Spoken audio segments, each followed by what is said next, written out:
How to change currency in Money Manager app.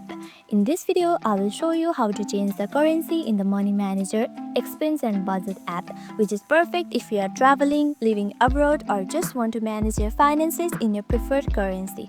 Let's get started. First, launch the Money app on your phone and then tap the More tab or menu icon right here. Tap on it. Now scroll down and tap on Settings. Now here on the Settings, scroll down until you see Main Currency Settings right here. Tap on it. Now once you tap on it, you can see here Change right here at the top. Tap on Change, and from here select the currency you want to add. You can select any currency from here and tap on it, and tap on Reset and tap on Yes. Enter the number.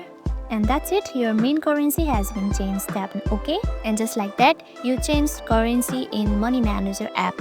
And that's it, changing currencies in Money Manager is quick and easy, making it perfect for managing money no matter where you are in the world. If this video helped you, please like, subscribe and hit the notification bell for more helpful tips. Thank you for watching.